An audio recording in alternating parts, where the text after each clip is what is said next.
Dalam pertemuan dengan tokoh dan politisi di Warung Bendege, Renon, Kota Denpasar, Minggu 3 November 2024, Presiden Prabowo Subianto mengungkapkan keprihatinannya terhadap maraknya iklan baliho yang dinilai merusak keindahan alam Bali.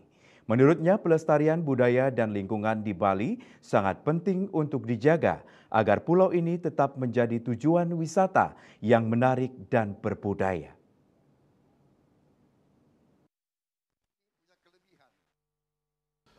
Presiden RI Prabowo Subianto menegaskan Bali terkenal dengan keindahan alam dan budayanya. Jika tidak menjaga keindahan tersebut dan membiarkannya rusak oleh keserakahan dan cara berpikir yang pendek, maka akan kehilangan daya tarik.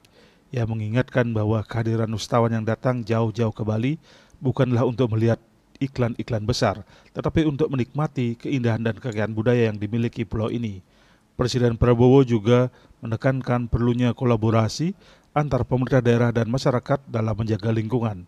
Ia meminta para kepala daerah untuk lebih berani dalam mengatur pemasangan iklan agar tidak mengganggu keindahan dan keselarasan lingkungan.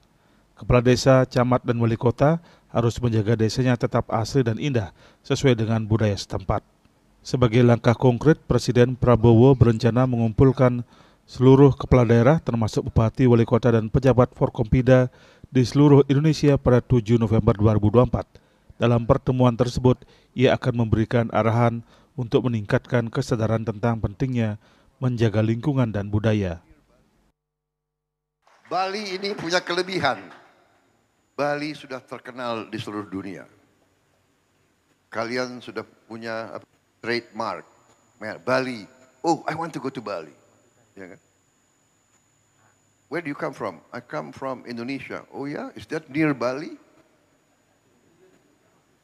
Yang lebih dikenal Bali. Ini bisa digunakan untuk kebaikan.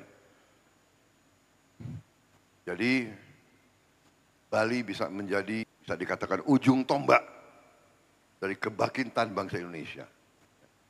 Kita harus melihat dengan Bali yang sudah terkenal. Coba saya titip pemimpin-pemimpin Bali yang akan datang, jagalah Bali dengan sebaik-baiknya. Ditambahkan keunggulan kita sebagai bangsa khususnya di Bali terletak pada budayanya. Presiden Prabowo mengajak agar menjaga dan melestarikan budaya agar generasi mendatang dapat menikmati kekayaan yang kita miliki. Dengan semangat ini diharapkan seluruh elemen masyarakat dapat berpartisipasi aktif dalam menjaga keindahan dan budaya Bali. Tim Liputan Bali TV.